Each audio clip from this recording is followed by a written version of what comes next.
এবার বন্যায় সব ফসল নষ্ট হয়ে গেল। সারা বছর কি করব, কিভাবে সংসার চালাবো, ছেলেমেয়ের মুখে কি করে অন্ন তুলে দেব, কিছুই বুঝতে পারছি না। কিছু বুঝতে পারছি না গো।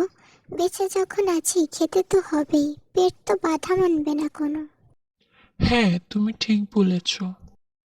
চলো আমরা বাজারে একটা হোটেল দিই, সেখানে আমরা সিয়াই পিঠা ও হাঁসের মাংস বিক্রি করব।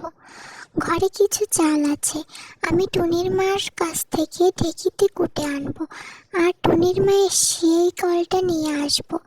এই দিয়ে বানিয়ে দেখি বিক্রি হয় কিনা। বিক্রি হলে আমরাই একটা কল কিনে নিব। আর বাড়িতে আমার পোষা হাঁস আছে। হ্যাঁ, এটাই চেষ্টা করে দেখা যায়। এই মাঠে তাঁবুটা নিয়ে আমরা আমাদের ব্যবসা শুরু করব। আমি রান্না বান্না বাড়ি থেকে করে আনবো।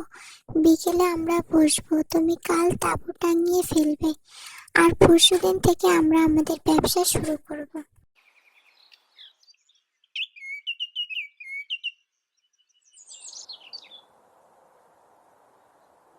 সুন্দর হয়েছে গো আমাদের নতুন দোকান। সবে তোমার বুদ্ধি গো বউ। কাল থেকেই আমরা তাহলে কাজে লেগে পড়বো। আচ্ছা, ঠিক আছে। কাল সকালে উঠে আমি দোকান গোছগাছ করে ফেলবো, আর বিকেলের আগে তুমি রান্না বান্না শেষ করে ফেলবে কিন্তু সব। হ্যাঁ গো, সকালে উঠেই আগে চাল কুটে নিয়ে আসবো। নাও এখন তাড়াতাড়ি শুয়ে পড়ো তো, সকালে ভোরে ভোরে উঠতে হবে।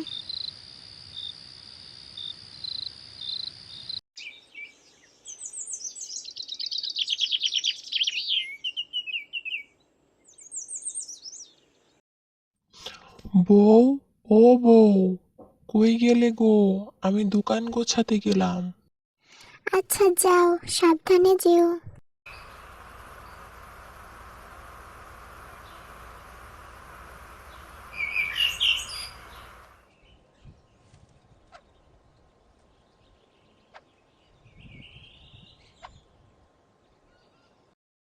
টুনির মা, ও টুনির মা, বাড়ি আছো? ও, বাবুলের মা? হ্যাঁ বলো। তোমাদের সিয়াই পিঠার কলটা দিবে গো। কি করবা, মেহমান আসছে বুঝি? না গো, মাঠে একটা দোকান দিছি, হাঁসের মাংস ও সিয়াই পিঠা বিক্রি করব। এবছর ফসল সব নষ্ট হয়ে গেছে, জমিদার মশাইও ধারের টাকা পায়, তার উপরে খাবো কি? তাই দেখি কিছু করা যায় কিনা। ও আচ্ছা, দাঁড়াও দিচ্ছি। এই সিয়াই পিঠা, হাঁসের মাংস, মজাদার পিঠা, একবার খেলে বারবার খেতে চাইবেন। আসুন, আসুন। কি গো সবুজ মিয়া, পিঠার দোকান দিছো? ভালো হবে খেতে? হ্যাঁ, অবশ্যই অবশ্যই, ভালো না হলে টাকা দিতে হবে না। দেও তাহলে এক প্লেট খেয়ে দেখি। অনেকদিন হলো সেই পিঠা খাই না। আপনি বসুন, এক্ষুনি দিচ্ছি। এই সিয়াই পিঠা, হাঁসের মাংস, মজাদার পিঠা, একবার খেলে বারবার খেতে চাইবেন। আসুন আসুন।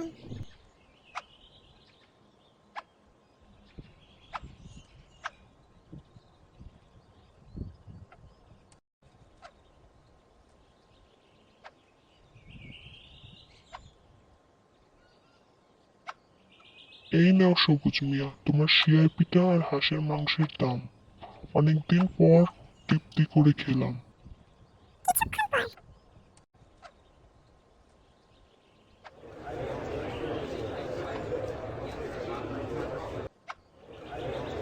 আপনাদের জায়গা স্বল্পতার কারণে আমি আপনাদের কাছে দুঃখিত।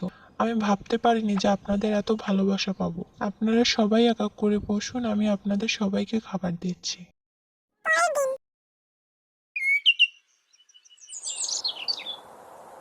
এই শোনো না, অনেকদিন সিয়াই পিঠা আর হাঁসের মাংস খাই না গো। খাও তা বানিয়ে, ঘরে তো সবই আছে। দূর, এত কষ্ট করা যায় নাকি? শুনছি গ্রামের মাঠে নাকি দোকান বসছে সিয়াই পিঠা ও হাঁসের মাংসের। আজ খেতে নিয়ে যাবো আমাকে? আচ্ছা, বিকালে নিয়ে যাব তোমায়।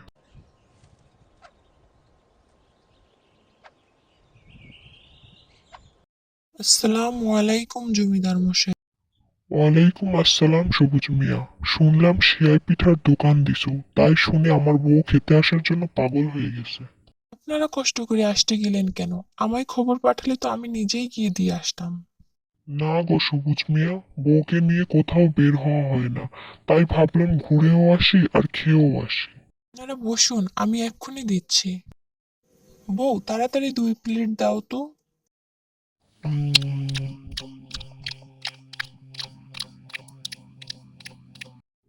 বাহ, অনেক সুস্বাদু হয়েছে, কি বলো বউ?